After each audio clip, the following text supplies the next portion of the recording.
यदि कोई मंजिल हासिल करनी है, आपको मंजिल दूर से देखने से मंजिल नहीं मिलेगी। आपको मंजिल की ओर देखते देखते मंजिल की ओर अपने कदमों को भी बढ़ाना पड़ेगा। मंजिल जैसे दूर दिखती है ऐसे दूर होती नहीं है। कुछ मेहनत करने के बाद, कुछ कोशिशें करने के बाद मंजिल आपके कदम चूमती है। जो समाज दूरियां रखता है इस तरह के लोगों के साथ जो विजुअली इम्पेयर्ड हैं या बाकी जो और डिसेबिलिटीज़ जो जिन लोगों को हैं, उन लोगों के साथ समाज की दूरियां बहुत ज़्यादा हैं। खाई बहुत गहरी है, इसमें कोई दो राय नहीं। एक्सेलशन न्यूज देखने वाले सभी दर्शकों को मेरी ओर से यानी कि रितेश गुप्ता की ओर से प्यार भरा नमस्कार। दर्शकों, एक कहावत है, कहते हैं कि जब तक बच्चा रोएगा नहीं तो उसकी मां उसे दूध नहीं पिलाएगी। जी हाँ, ये कहावत बिल्कुल स्टिक बैठती है एडवोकेट सूरज सिंह पर। जी हाँ, सूरज सिंह को अपना हक लेने के लिए काफी जद्दोजहद करनी पड़ी, उन्हें विरोध प्रदर्शन करना पड़ा, अनशन करना पड़ा और तब जाकर जो है उनके राइट्स उन तक पहुंच पाए। जी हाँ, मैं आपको बता दूं कि सूरज सिंह जो है यहाँ पर अपॉइंटमेंट उनको मिल चुकी है एज एन गवर्नमेंट एडवोकेट। आइए आपकी मुलाकात करवाते हैं एडवोकेट सूरज सिंह से। सूरज सिंह, बहुत बहुत स्वागत है आपका। आप इंस्पिरेशन हैं उन एडवोकेट्स के लिए जो फिजिकली चैलेंज्ड हैं या फिर विजुअली इम्पेयर्ड हैं। आप उन लोगों के लिए इंस्पिरेशन बन चुके हैं। सबसे पहले तो इंस्पिरेशन इस बात की कि आपने लॉ की डिग्री हासिल की, उसके बाद आप प्रैक्टिसिंग लॉयर बने और उसके बाद अब आप गवर्नमेंट एडवोकेट बन गए हैं। क्या कहना चाहेंगे इस जर्नी के बारे में? रितेश जी, आपका बहुत बहुत धन्यवाद कि आप मेरा मैसेज जो है आम पब्लिक तक पहुंचाना चाहते हैं और वो एस्पिरेंट्स जो इसमें ज़िंदगी के साथ जद्दोजहद करके अपने आप को आगे प्रमोट करने में कोशिश कर रहे हैं। ऐसा है कि मैंने डिग्री ऑफ लॉ जो थी वो जम्मू यूनिवर्सिटी के लॉ डिपार्टमेंट से हासिल की थी 2008-9 में, और आज मैं जम्मू और कश्मीर हाई कोर्ट के अंदर उस डिग्री के आधार पर गवर्नमेंट एडवोकेट अपॉइंट हुआ हूँ। और अब से कुछ वक्त पहले एडवोकेट जनरल साहब ने मेरी अपॉइंटमेंट जो ज्वाइनिंग जो रिपोर्ट थी वो एक्सेप्ट कर ली है और ऑफिशियली मैं मुझे सरकारी कामकाज करने की इजाज़त जो है after acceptance of the joining report वो मिल गई है। जहाँ तक तो मेरे इंस्पिरेशन मैसेज की बात है सर, मैं ये कहना चाहूँगा कि आपको यदि कोई मंजिल हासिल करनी है, आपको मंजिल दूर से देखने से मंजिल नहीं मिलेगी। आपको मंजिल की ओर देखते देखते मंजिल की ओर अपने कदमों को भी बढ़ाना पड़ेगा।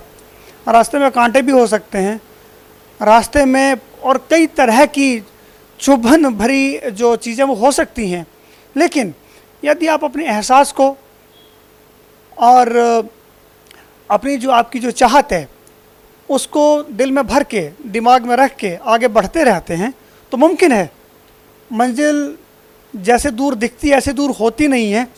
कुछ मेहनत करने के बाद, कुछ कोशिशें करने के बाद मंजिल आपके कदम चूमती है। बिल्कुल, और वो रंग भी सामने दिखता है। सूरज जी, मैं आपसे ये भी जानना चाहता हूँ कि लॉ प्रोफेशन जो है इसमें काफ़ी स्ट्रगल करना पड़ता है। आपने लॉ ही क्यों चूज़ किया? मैंने पहले भी कई इंटरव्यूज़ में कहा कि मेरे ज़िंदगी के दो शौक़ रहे हैं, या तो पॉलिटिशियन बनना और या फिर लॉ के फील्ड में रह करके अपनी सर्विसेज रेंडर करना किसी भी वे से। सो अल्टीमेटली पॉलिटिशियन तो मैं नहीं बन सका, लेकिन लॉ की डिग्री मेरे पास है और लगभग आज 11 साल की मेरी प्रैक्टिस कंप्लीट होने को है। तो मैं कम से कम अपनी जो लीगल सर्विसेज हैं और गवर्नमेंट के थ्रू, वो प्राइवेट, वो किसी भी तरीके से जो है वो मैं जहाँ भी मुझे जैसे मौका मिलता रहेगा मैं उन अवसरों का इस्तेमाल करके अपनी लीगल सर्विसेज लोगों को, पब्लिक को रेंडर करते रहूँगा। सूरज जी, जिस तरह से कोई व्यक्ति या कोई बच्चा जब विजुअली इम्पेयर्ड होता है या फिजिकली चैलेंज्ड होता है, समाज में जो है उसकी एक्सेप्टेंस बहुत कम हो जाती है, उसको मॉरली सपोर्ट जो है फैमिली की तरफ से, सोसाइटी की तरफ से बहुत कम मिल पाती है। तो ऐसे में काफ़ी जद्दोजहद रहती है। आपके सफ़र में बड़ा उचित प्रश्न आपने मेरे सामने उठाया है। ऐसा है कि जो समाज दूरियां रखता है इस तरह के लोगों के साथ जो विजुअली इम्पेयर्ड हैं या बाकी जो और डिसेबिलिटीज़ जो जिन लोगों को हैं, उन लोगों के साथ समाज की दूरियां बहुत ज़्यादा हैं। खाई बहुत गहरी है, इसमें कोई दो राय नहीं। यही वो चीज़ थी जिसने मुझे कंपेल किया कि मैं लर्नड एडवोकेट जनरल साहब जो हैं उनके दफ्तर के डोर के ऊपर ना करूं, मैं लॉ सेक्रेटरी साहब को राजभवन तक कुछ चीज़ें कहूं, और अल्टीमेटली मुझे एक थोड़ा सा कुछ प्रोटेस्ट मुझे करना पड़ा, जो सर्कमस्टांसिस की वजह से मैं कंपेल्ड हो गया और मुझे वो प्रोटेस्ट ऑर्गेनाइज करना पड़ा, और अल्टीमेटली चीफ जस्टिस साहब को भी इंटरवीन करना पड़ा, और एक कॉमन एक कंसेंसस तैयार किया गया होगा इंटरनली, वो मुझे ऐसा प्रतीत होता है हालातों से। और जब चीफ जस्टिस ने भी कहा और बाकी लोगों को जब ये चीज़ें मालूम हुई कि जो डिमांड्स हैं वो बिल्कुल उचित हैं, जिनमें मैंने 2 डिमांडें बड़ी प्रमुख रूप से उठाई थी। मैंने कहा था कि एक तो गवर्नमेंट मुझे अकोमोडेशन का कोई बंदोबस्त करके दे दे, क्योंकि चीफ मिनिस्टर के पास 2019 से पहले भी डिस्क्रिशनरी कोटा था, जबकि वो इस तरह की अलॉटमेंटें करने के लिए कॉम्पिटेंस होल्ड करते थे। उसके बाद मैंने दूसरी चीज़ कही कि सरकार जो है सुप्रीम कोर्ट की जो जजमेंट्स डिसेबिलिटी रिलेटेड जो पर्सनस हैं उनके जो अपॉइंटमेंट्स जो हैं जो की जा सकती हैं बैकलॉग कोटा ऑफ वैकेंसीज़ को यूटिलाइज़ करके। और तीसरी और महत्वपूर्ण जो मेरी एक मांग थी वो ये थी कि सरकार जो है बाय वे ऑफ गैजेट जो गवर्नमेंट गैजेट नोटिफिकेशन 2021 में जो, तो उसने ये कहा था कि 2 तरह की प्रमुख पोस्टें हैं जहाँ पे विजुअली इम्पेयर्ड प्रैक्टिसिंग लॉयर्स को अपॉइंट किया जा सकता है। उनमें से एक पोस्ट थी कि या तो अगर वो आदमी कॉम्पिटेंट है तो आप उसको एडवोकेट जनरल अपॉइंट कर सकते हैं, और दूसरी अपॉइंटमेंट उसमें ये कही है करने के लिए कि एडिशनल एडवोकेट जनरल अपॉइंट करें। ये कोई पहली बार चीज़ें नहीं हैं, इतिहास गवाही देने के लिए मौजूद है। ऐसा हुआ है वेस्ट बंगाल में जब ज्योति बासु साहब की जब हुकूमत थी, उन्होंने अपने 12-13 सालों के हुकूमत के टैन्योर में sir completely visually impaired practising lawyer को वेस्ट बंगाल के अंदर एडवोकेट जनरल अपॉइंट करके रखा, जो एक पहली महत्वपूर्ण और ऐतिहासिक एक गवाही थी इतिहास के अंदर। इतिहास तो आप भी रचने में कामयाब हुए, लेकिन जिसके लिए आपको काफ़ी जद्दोजहद भी करनी पड़ी। तो क्या संदेश रहेगा हमारी सोसाइटी में, हमारे हाई कोर्ट में, कि आने वाले समय में और कोई व्यक्ति इस तरह से अगर वो चैलेंज्ड है, चाहे वो विजुअली इम्पेयर्ड है या फिर फिजिकली चैलेंज्ड है, उसको इतनी जद्दोजहद ना करनी पड़े जिस तरह से अब आपने रास्ते खोल दिए हैं? देखिए, होता क्या है कि हमेशा कोई नया काम शुरू करना हो उसके लिए जद्दोजहद करनी पड़ती है, और ये तो एक ऐसी एक दौड़ है हमारी कि जब समाज और डिसेबल लोगों के बीच में मैं समझता हूँ कि खाई बहुत गहरी है, सामाजिक दूरियाँ बहुत ज़्यादा हैं, इसलिए जद्दोजहद करती रहनी पड़ेगी। लेकिन जिस तरीके से रास्ते आज खुलना शुरू हुए हैं, जैसे एक आज इतिहास की एक पुस्तक के अंदर जो आज एक नया एक चैप्टर, एक नया जो सबक आज शुरू हुआ है, मुझे लगता है कि आगे भी जो लोग प्रैक्टिसिंग लॉयर्स होंगे, जो कॉम्पिटेंस जो जिनके पास होगी कि वो एडवोकेट जनरल अपॉइंट हो सकते होंगे, वो एडिशनल एडवोकेट जनरल अपॉइंट हो सकते होंगे, वो एडवोकेट जनरल अपॉइंट हो सकते होंगे।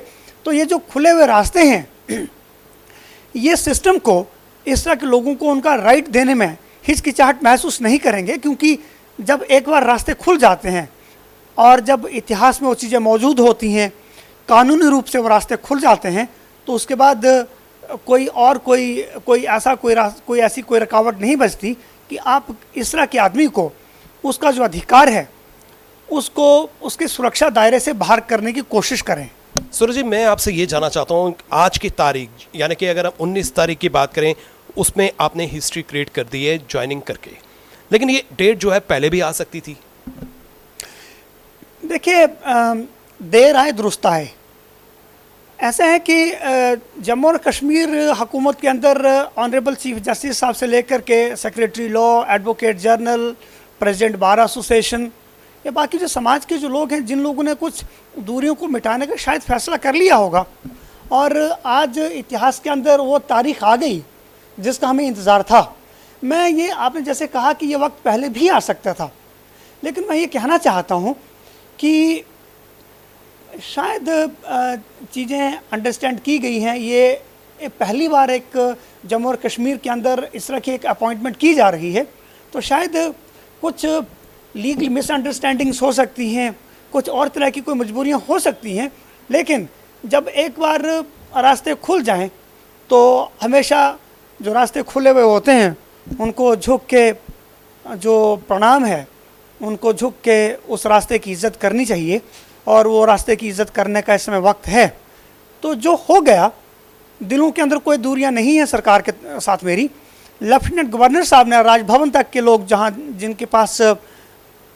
जिनके पास एग्जीक्यूटिव हेड होने का एक उनके पास जो एक एग्जीक्यूटिव हेड है वो स्टेट के, यूनियन टेरिटरी के, तो ये मैं कहता हूँ कि दिली तौर से जो एक नज़दीकियाँ जो बढ़ रही हैं, मुझे लगता है कि ये नज़दीकियाँ और नज़दीक और तरह की करीबियाँ पैदा करेंगी। और मुझे उम्मीद है कि जम्मू और कश्मीर के अंदर जैसे सामाजिक दूरियाँ, एडमिनिस्ट्रेटिव दूरियाँ, लीगल अंडरस्टैंडिंग जो है with regard to the rights of the disabled persons, जैसे वो मिट रही हैं, मुझे लगता है कि मेरे लिए रास्ते और खुले होंगे, मेरे कंधे पे और जिम्मेदारियां रखी जा सकती हैं। बिल्कुल बिल्कुल बिल्कुल सूरज जी, आपके कंधों पर रिस्पॉन्सिबिलिटीज रखी जा सकती हैं। आप एक इंटेलेक्चुअल पर्सनैलिटी हैं। मैं अब आपसे ये जानना चाहता हूँ कि हमारे समाज में कई तरह के विकलांग लोग हैं, उनके लिए क्या आवश्यकता है करने की? अभी जिस तरह से समाज में कई प्रावधान हैं, कई सेक्शंस हैं, कई लॉज हैं, बट इम्प्लीमेंटेशन की बात करें बहुत कमियां हैं। मैं जब एजिटेशन कर रहा था गवर्नमेंट एडवोकेट अपॉइंट होने के लिए, जब मैंने फास्टेन टू डेथ रखा तो मैंने एक इंटरव्यू जो था वो मीडिया में मैंने उसमें एक डिमांड कही। मैंने कहा जम्मू और कश्मीर जो यूनियन टेरिटरी है, मुझे शर्म आती है क्योंकि मैं यूनियन टेरिटरी का मेंबर हूँ, मुझे इस प्रदेश की इस धरती से मुझे मोहब्बत है, मैं मिट्टी में पला बड़ा हुआ आदमी हूँ।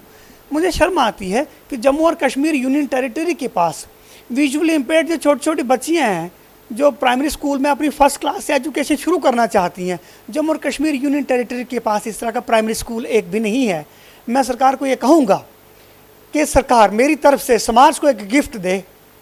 शायद मेरे पास वो काबिलियत गिफ्ट देने की नहीं हो सकती, लेकिन मैं सरकार को कहूँगा, राजभवन को कहूँगा कि वो एक गिफ्ट मेरी तरफ से समाज को दे दें मेरे कहने से, क्योंकि मैं आज के बाद आपका आदमी हूँ, सरकारी आदमी हूँ।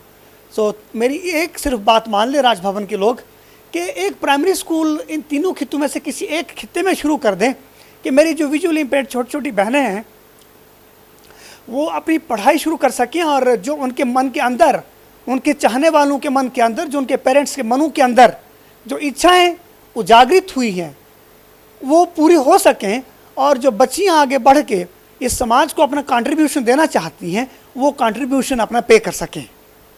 बहुत बहुत शुक्रिया सूरज जी, आपने हमें समय दिया। हम दुआ करेंगे कि आप सक्सेस की सीढ़ियां और आगे यूं ही बढ़ाते जाएं, कदम अपने बढ़ाते जाएं। बहुत बहुत शुक्रिया। धन्यवाद सर। कहते हैं अगर आपको समाज में कोई भी मुकाम हासिल करना है तो उसके लिए आपको निरंतर प्रयास की आवश्यकता है, और जिस तरह से सूरज ने अपना राइड लेने के लिए प्रयास दिन रात जारी रखा, और आज उसी का नतीजा है कि उनकी अपॉइंटमेंट गवर्नमेंट एडवोकेट के तौर पर हो चुकी है, और तारीख जो है वो 19 तारीख है। अभी भी हमारे समाज में ऐसे वर्ग के लिए जो है बहुत से कार्य करने की आवश्यकता है। हमारे समाज का एक हिस्सा है जिसमें फिजिकली चैलेंज्ड हैं, फिजिकली एबल्ड पर्सन्स हैं, हैंडीकैप्ड पर्सन्स हैं, जो आंखों से नहीं देख सकते, कानों से नहीं सुन सकते, मुंह से नहीं बोल सकते। ऐसे वर्ग के लोगों के लिए, युवकों के लिए, बच्चों के लिए, महिलाओं के लिए करने की अति आवश्यकता है। हमारे समाज को, हमारी गवर्नमेंट को ठोस नीति बनाने की आवश्यकता है, और ऐसे लोगों तक राइट पहुंचाने की अति आवश्यकता है। इसके साथ ही कैमरा पर्सन करण सिंह और मुझे यानी रितेश गुप्ता को दीजिए इजाजत, फिर मिलेंगे। नमस्कार।